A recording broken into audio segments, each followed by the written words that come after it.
마가복음 9장 14절에서 29절 말씀 제가 짝수 읽도록 하겠습니다. 여러분들이 홀수 이렇게 교독해서 읽으면 좋겠습니다. 제가 짝수절 먼저 읽겠습니다. 이에 그들이 제자들에게 와서 보니 큰 무리가 그들을 둘러싸고 서기관들이 그들과 더불어 변론하고 있더라.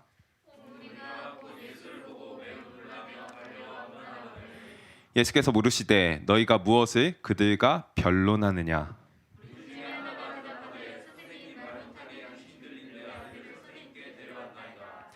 귀신이 어디서든지 그를 잡으면 거꾸러져 거품을 흘리며 이를 갈며 그리고 파리해지는지라. 내가 선생님의 제자들에게 내쫓아달라 하였으나 그들이 능히 하지 못하더이다.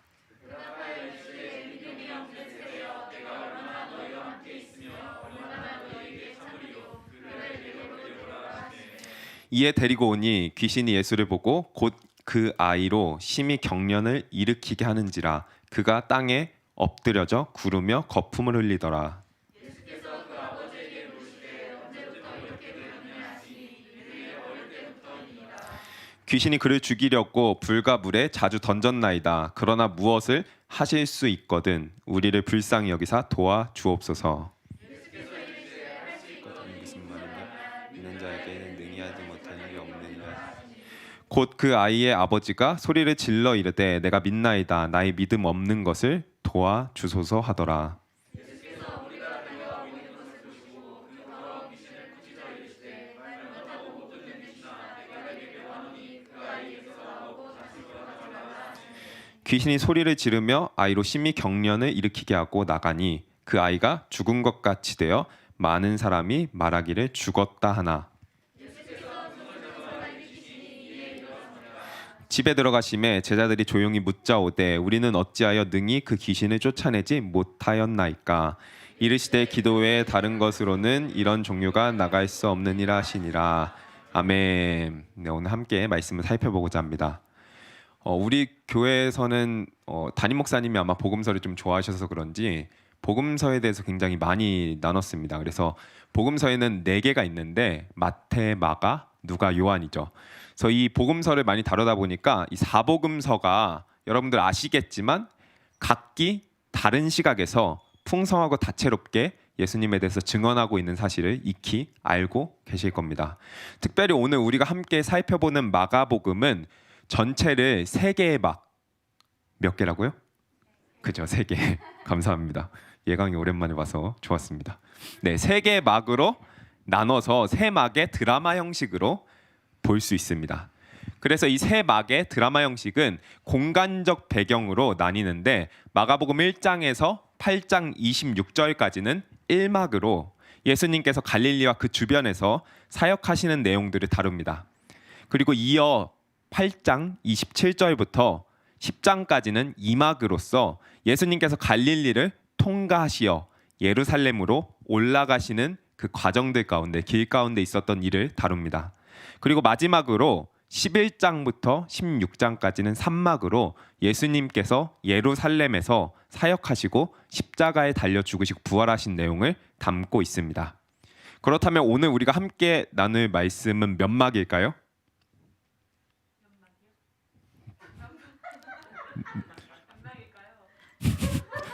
제 손을 보시면 예, 2막 맞습니다. 역시 전예원자매. 역시 그래도 떠먹여주면 먹을 수 있는 은혜가 있어서 참 감사합니다. 네, 집중하시고요. 자주 물어보도록 하겠습니다. 네, 오늘은 2막입니다. 오늘 함께 살펴보는 건 2막. 그럼 2막에는 어떠한 내용이 있다고 라고 물어보면 또 실족하겠죠. 제가 말씀드리도록 하겠습니다. 우선 1막과 2막을 가르는 지점에는 우리가 다 아는 베드로의 유명한 고백이 나옵니다. 주는 그리스도시요 살아계신 하나님의 아들이시니이다. 이 고백이 나오고 베드로가 이 고백을 하자마자 예수님께서 드디어 십자가에 달려 돌아가실 것에 대한 내용을 말씀하십니다. 그 십자가에 달리실 것을 예고하시고 예수님께서 제자들에게 나를 따라오려거든 자기 십자가를 지고 나를 따라오라 라고 말씀하십니다. 그 말씀을 시작으로 2막은 예수님께서 십자가에 달리시는 길, 즉 그 2막을 말씀하시자마자 예루살렘으로 가시는 길을 보여줍니다. 예수님께서 갈릴리에서 예루살렘으로 가시는 이유는 한 가지죠. 십자가에 달리시기 위해서. 그래서 이 막은 단순히 갈릴리에서 예루살렘으로 가는 게 아니라 예수님께서 십자가에 가시는 길이라고 이야기를 할 수 있습니다. 이 예수님께서 십자가에 가시는 길 위에서 제자들에게 나를 따라오려거든 자기 십자가를 지라라고 말씀하신 다음에 그 길 위에서 제자들에게 제자도에 대해서 말씀하십니다. 오늘 이 본문은 이 예수님께서 이 막에서 제자도를 가르쳐 주시는 본문 중 하나입니다. 그래서 이 본문을 보면서 십자가의 길을 걸어야 되는 우리들 가운데 이 예수님께서 제자로서 어떻게 살아야 되는지를 우리 가운데 가르쳐 주시는 가운데 우리의 삶이 제자로서의 삶이 새로워지는 시간 되기를 간절히 소망합니다. 아멘. 오늘 본문은 이에 그들이 제자들에게 와서 보니라는 구절로 시작합니다.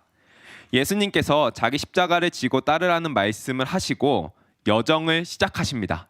그리고 오늘 본문 바로 전에 있었던 사건은 9장 초반에 예수님께서 베드로, 요한, 야고보 이 세 명의 제자들을 산으로 데리고 올라가셔서 예수님께서 변화산 사건, 소위 변화산 사건이라고 하는데 예수님께서 산 위에서 변모하신 모습을 통해서 제자들에게 하나님 나라의 통치, 영광, 부활에 대해서 보여주십니다. 이와 동시에 예수님께서 산에서 변모하고 계신 사건이 일어난과 동시에 저 산 아래에서 동시에 한 가지 사건이 또 발생하고 있었습니다. 이것이 오늘 본문에 있는 사건입니다.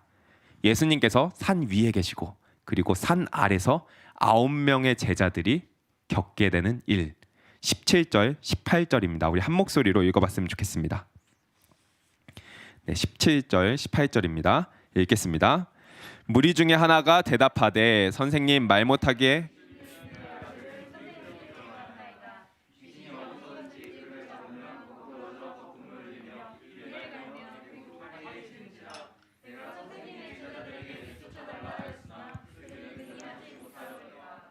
아멘. 예, 좀 전에 산 위에서 예수님이 세 명의 제자들과 변화산 사건을 진행하고 있는 그 중에 산 아래서는 9명의 제자가 있다 그랬죠. 이 9명의 제자들한테 한 아버지가 찾아왔습니다. 그 아버지는 예수님께 자기 아들을 고침받기 위해서 자기 아들, 귀신 들린 자기 아들을 데리고 나와왔습니다. 그 아버지가 제자들한테 가서 예수님이 어디 계시냐 물었겠죠. 그러니까 제자들이 예수님과 세 명의 제자가 저기 산에 올라갔습니다 라고 대답했습니다. 예수님의 부재로 아버지가 다소 실망했을 것 같습니다. 이런 모습을 보이자 이에 제자들이 말했습니다. 우리가 할 수 있습니다. 제자들이 그 귀신을 쫓아낼 수 있다라고 이야기를 하고 있는 거죠.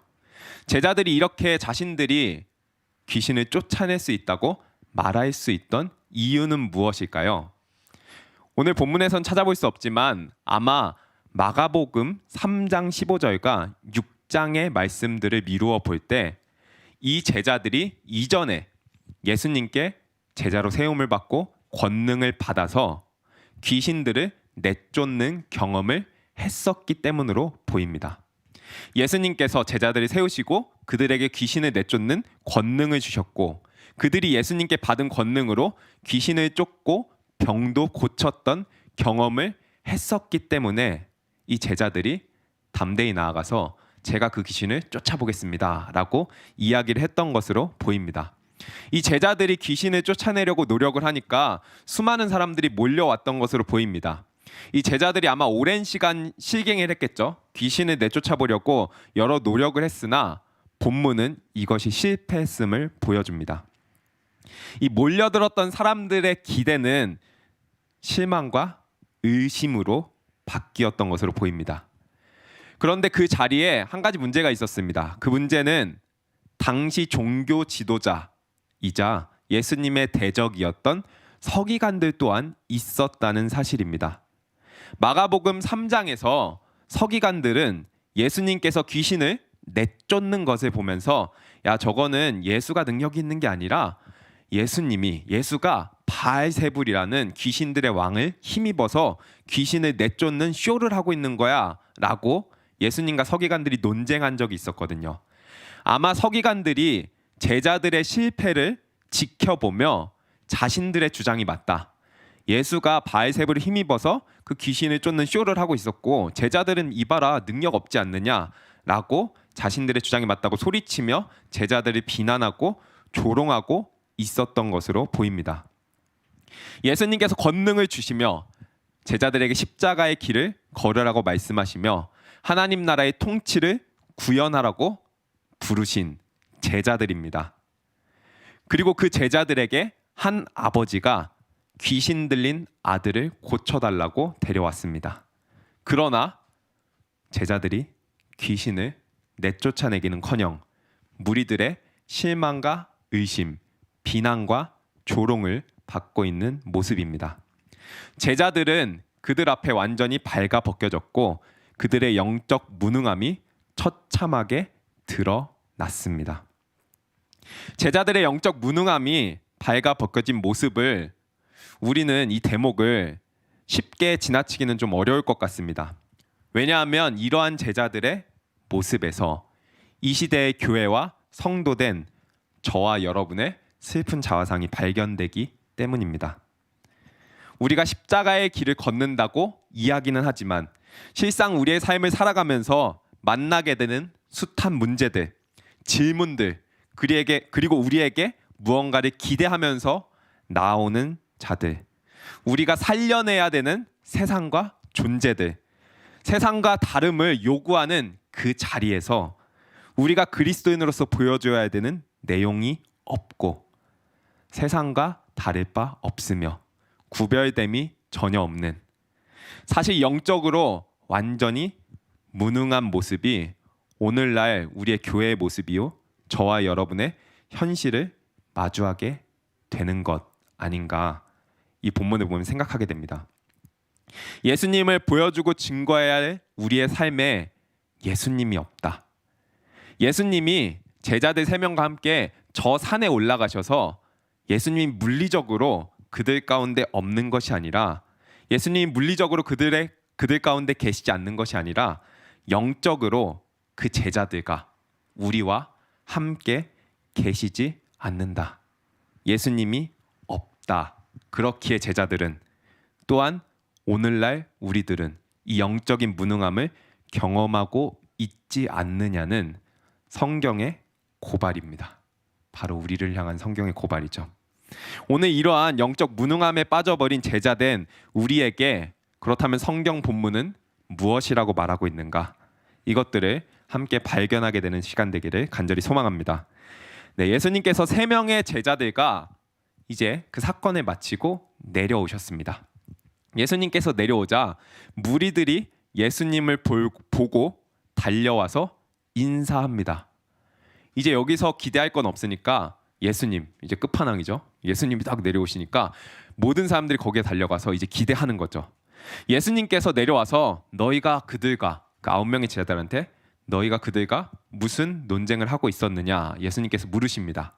그러자 제자들이 아니라 무리들 중에 있던 아버지가 등장합니다. 그리고 그 아버지가 이야기합니다. 아마 제자들은 그 민망해서 거의 숨다시피 했겠죠.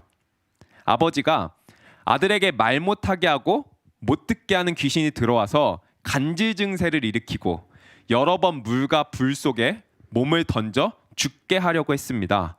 그래서 내가 이 아들을 데리고 나왔고 제자들이 귀신을 내쫓으려 했습니다. 그러나 이게 실패했습니다. 이렇게 이야기합니다. 그러니 이에 예수님께서 말씀하십니다. 19절입니다. 함께 읽어봤으면 좋겠습니다. 네, 시작. 대답하여 이르시되 믿음이 없는 세대여, 내가 얼마나 너희와 함께 있으며 얼마나 너희에게 참으리요. 그들 너희에게로 데려오라 하시매.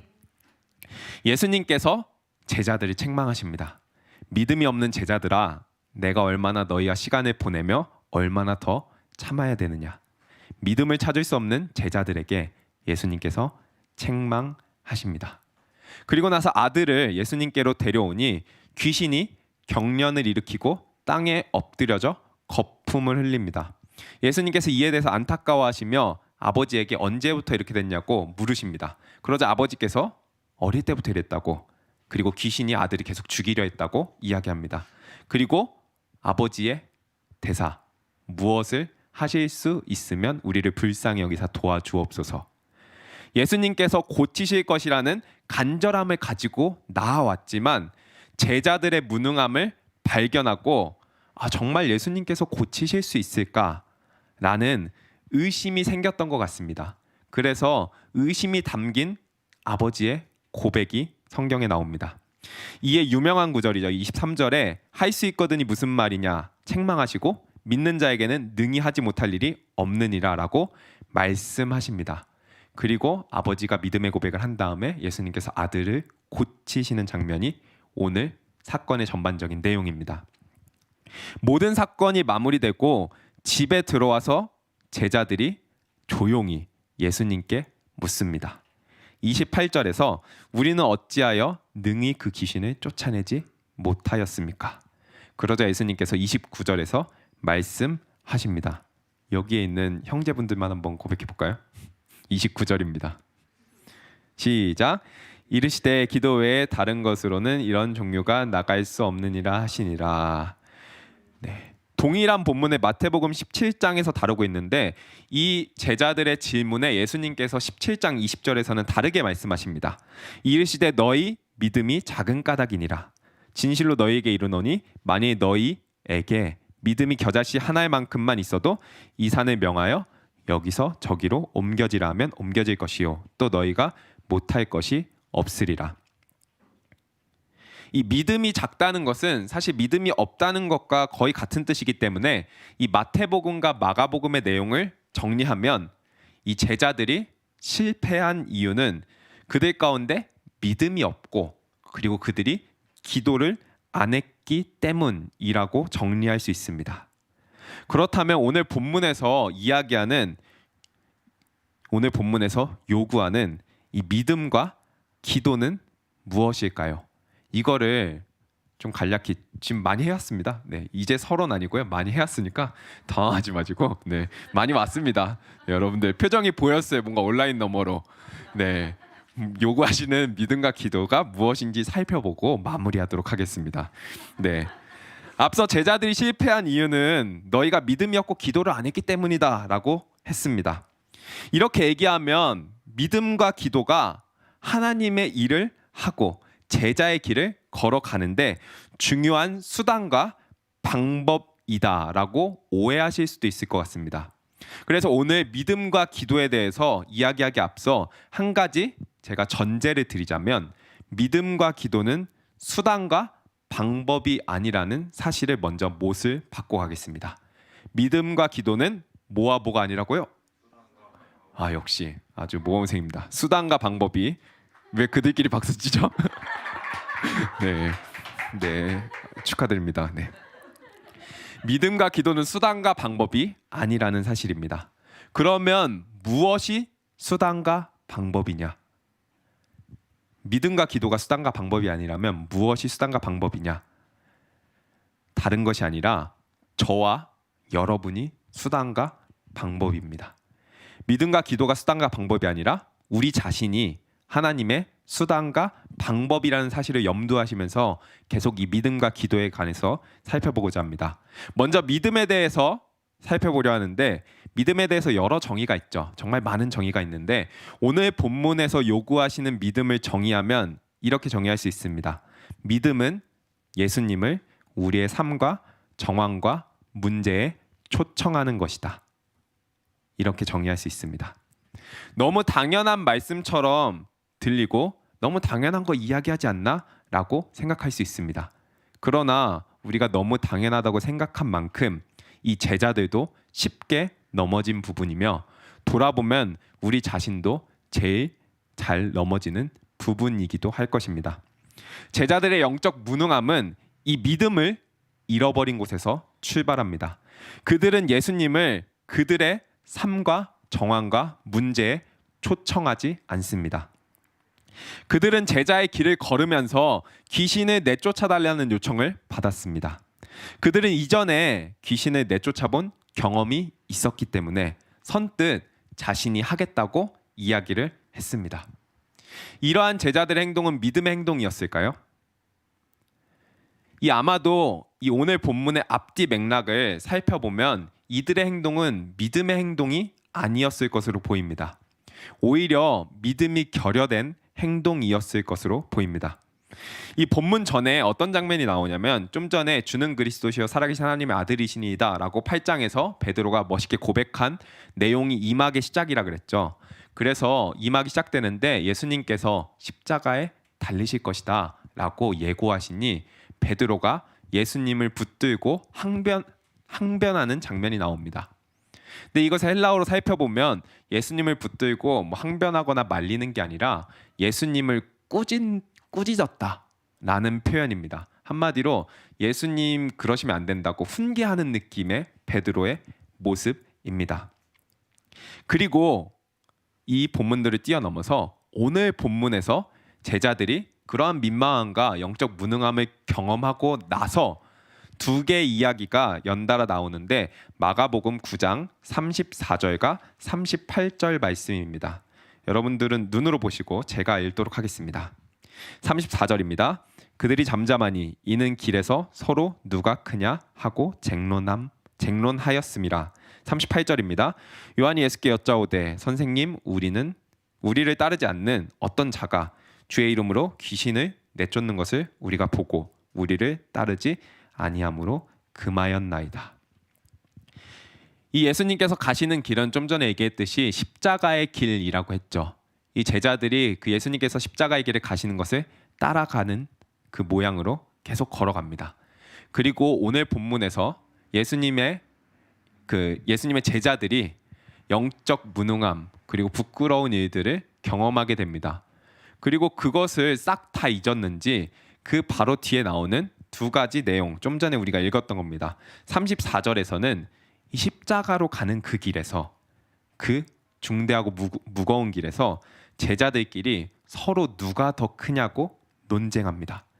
내가 더 크다, 네가 더 크다, 내가 더 큰 자리를 하겠다라고 서로 자리 싸움을 하고 있는 것이죠. 그리고 38절에서는 어떤 사람이 예수님의 이름으로 귀신을 내쫓는 것을 보고 우리를 따르지 않으므로 금했다고 나옵니다. 사도행전 19장의 말씀을 비추어 볼 때 이 38절에 귀신을 내쫓는 다른 사람도 예수님을 따르는 참된 신자였을 것으로 보입니다. 그런데 제자들은 자신들이 귀신을 권능으로 내어 쫓는 일을 제대로 하고 있지 못했음에도 불구하고 반성은커녕 그들의 역할을 대신하는 자들을 금합니다. 예수님을 따른다고 하면서 제자들은 권위적이며 배타적으로 그리고 자신이 뭐라도 된 듯한 교만함에 가득 차 있는 모습입니다. 그들에게 전혀 믿음의 모습을 찾아볼 수 없습니다.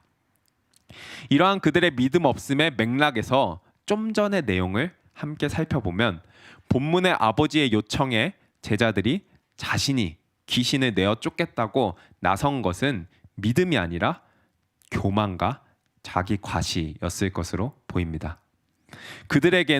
제자들에게는 믿음이 없습니다. 어떤 믿음입니까? 예수님을 초청하는 믿음입니다. 이전에도 내가 귀신을 쫓아봤기에 이제 귀신을 내어 쫓는 데에는 더 이상 예수님을 초청할 필요가 없습니다. 자기 자신들이 하는 것이죠. 예수님께서 가시고자 하는 길, 예수님께서 하시고자 하는 일도 막는 제자들인데 예수님의 권능을 예수님께 의지할, 예수님을 초청할 필요가 무엇이 있었겠습니까? 이러한 제자들에게 어떠한 믿음이 요구되어야 할까요? 이러한 제자들이 어떠한 믿음이 필요할까요? 오늘 본문에 귀신 들린 아들의 아버지와의 예수님과 그 아버지와의 대화에서 이 제자들이 가져야 할 믿음의 모습이 나옵니다. 23절 말씀입니다. 함께 읽어보도록 하겠습니다. 23절입니다. 시작. 예수께서 이르시되 할 수 있거든이 무슨 말이냐 믿는 자에게는 능히 하지 못할 일이 없느니라 하시니. 앞서 살펴보았듯이 아버지는 아들의 절망적인 상황과 제자들의 실패로 인해 예수님의 능력에 대한 믿음과 의심이 공존하는 상태로 예수님에게 요청합니다. 무엇을 하실 수 있거든 우리를 불쌍히 여기사 도와주옵소서 라고 믿음을 가지면서 동시에 의심을 가지고 있는 상태로 예수님께 고쳐줄 것을 요청합니다.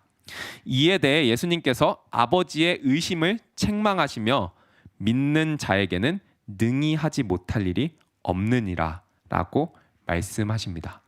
믿는 자에게는 능히 하지 못할 일이 없느니라. 이것의 의미는 믿는 자는 다 할 수 있다 라는 뜻이 아닙니다. 그럼 무슨 뜻이냐? 믿음의 대상만이 능히 하지 못할 일이 없습니다 라는 의미입니다. 믿음의 대상만이, 믿는 자가 아니라 믿음의 대상만이 능히 하지 못할 일이 없다. 이것이 핵심입니다. 믿음의 대상만이, 곧 예수님만이 능치 못함이 없다라는 것입니다. 제자들이 능히 그 일들을 감당할 수 없습니다. 제자들이 그 제자의 길을 걸어가면서 세상이 요구하는 것들 그리고 마땅히 해야 될 일들을 감당할 능력이 없습니다. 그들은 하지 못합니다. 예수님만이 수단과 방법인 제자들을 통해서 그 일을 하시는 것입니다. 아까 말했듯이 제자들이 수단과 방법입니다. 그리고 예수님이 능력이시지요. 제자들은 자신들이 그저 통로이자 방법이라는 사실을 잊어버렸고 그들은 믿음을 잃어버렸습니다. 이어 24절은 이 말씀을 들은 아버지의 대답입니다. 24절 말씀 제가 읽어드리도록 하겠습니다. 곧 그 아이의 아버지가 소리를 질러 이르되 내가 믿나이다. 나의 믿음 없는 것을 도와주소서 하더라.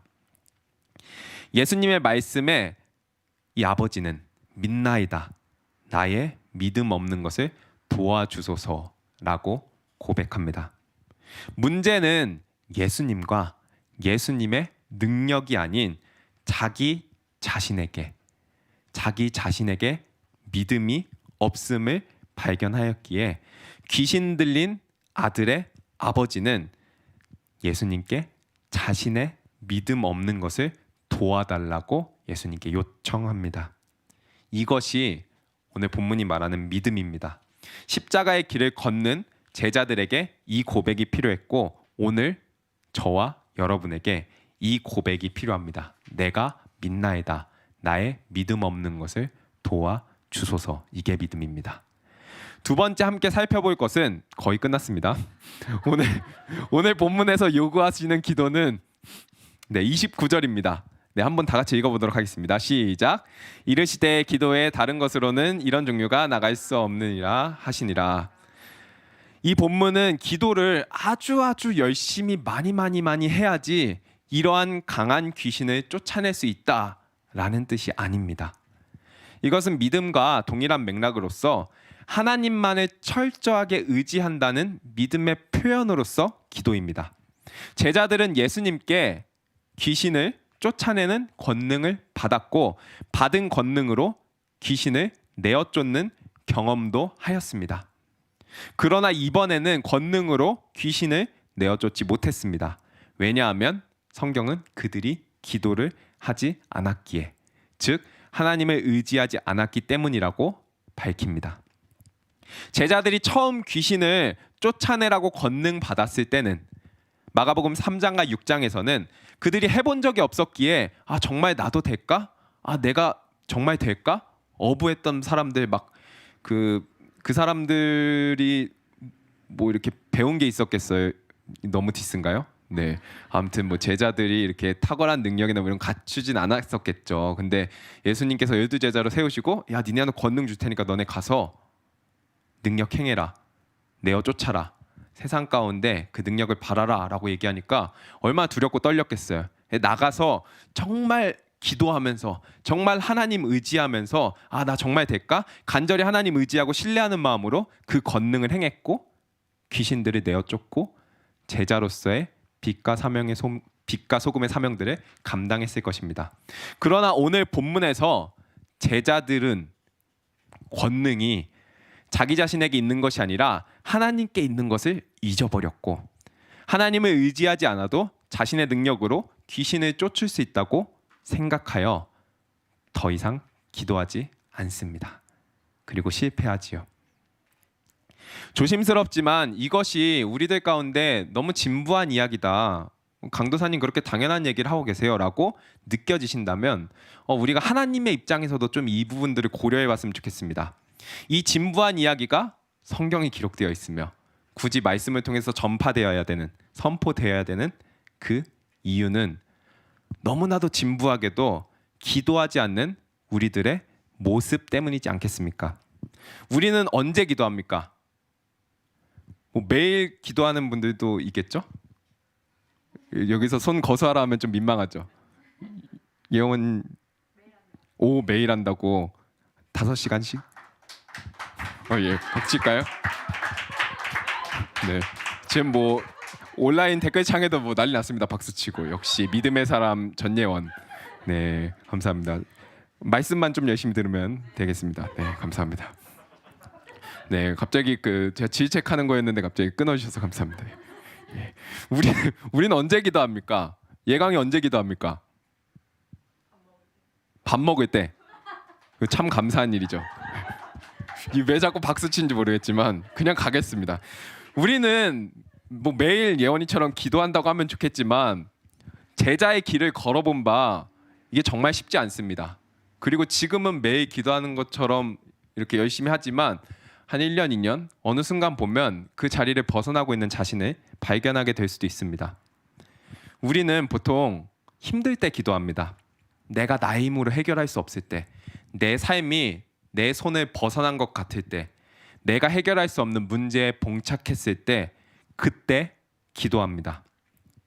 내가 할 수 있다고 생각되는 범위만큼 우리는 기도하지 않고 있는 것이죠. 그 범위를 벗어난 그 외의 것들을 놓고 기도할 뿐입니다. 하나님을 우리의 모든 삶의 정황과 문제가 아닌, 상황이 아닌 내가 어찌할 수 없는 정황과 문제에만 초청합니다. 이것은 기도가 아니라 협조입니다. 협조.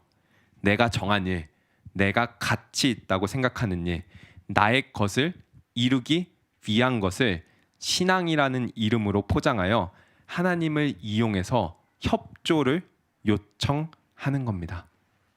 여러분들, 기도는 내가 하나님의 도움을 받아서 내가 더욱 강해지는 게 아닙니다. 하나님께서 내가 강해지는 방법으로 일하시지는 않으십니다. 그럼 하나님께서 어떻게 일하시냐? 하나님께서는 내가 더욱 강해져서 하나님께 기도하지 않고 하나님으로부터 독립하는 방법으로는 일하시지 않습니다. 다시 한번 말하겠습니다. 하나님께서는 내가 더욱 강해져서 하나님께 기도하지 않고 하나님으로부터 독립하는 방법으로는 절대 일하시지 않습니다. 오히려 내가 더욱 기도하는 방식으로, 내가 더욱 하나님을 의지하고 의존할 수밖에 없는 방식으로 일하십니다. 왜냐하면 기도는 내가 강해지는 것이 아니라 강함 대신은 하나님을 붙드는 것, 기도는 철저한 의존이기 때문입니다. 여러분들이 행여나 무언가를 하실 수 있거든 그 할 수 있는 것을 할 수 있도록 여러분에게 능력 주시는, 그리고 능력이 되시는 하나님을 고백하시고 바라보시길 간절히 소망합니다. 이 고백을 잊지 않는 것이 기도입니다. 하나님을 의지하는 믿음의 표현인 기도가 우리에게 새롭게 되길 간절히 바랍니다. 기도가 수단과 방법이 아니라 우리가 수단과 방법입니다. 하나님의 방법으로서 하나님을 철저하게 의존하는 기도와 의지가 있길 간절히 소망합니다. 이제 말씀을 마치려고 합니다. 우리 모두 예수 그리스도가 말씀하신 자기 십자가를 지고 예수님을 따라 십자가의 길을, 제자의 길을 걸어갑니다. 그 길을 걸어간다고 말하지만 예수님과 그분의 능력은 부재하고 영적으로 완전히 무능해진 우리에게 귀신 들린, 끊기가 좀 애매해졌네요. 다시 한번 갈게요.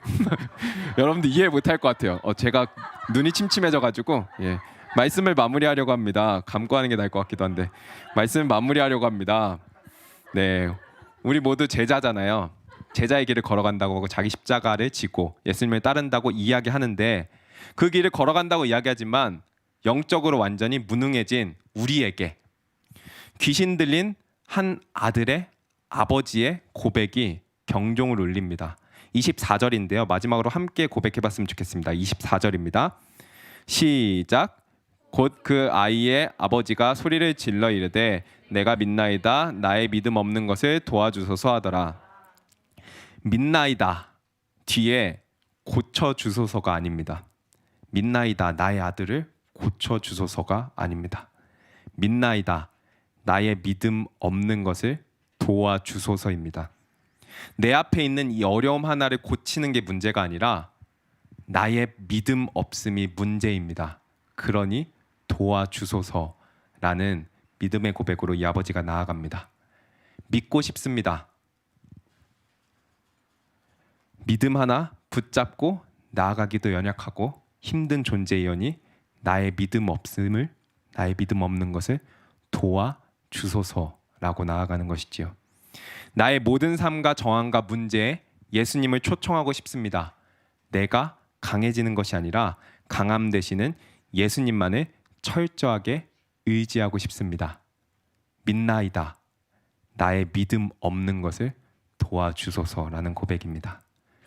믿는데 그 제자의 길을 간다고 하는데 생각보다 잘 안 되죠. 제자로 그 길을 걷는다 했는데 이 시간들이 되돌아보니 한 번도 제자의 삶을 제대로 걸어본 적이 없습니다. 감당 못하고 살아온 나날들밖에 없습니다. 이러한 우리 자신의 모습이 예수님 앞에 면목 없게 느껴질 수 있습니다.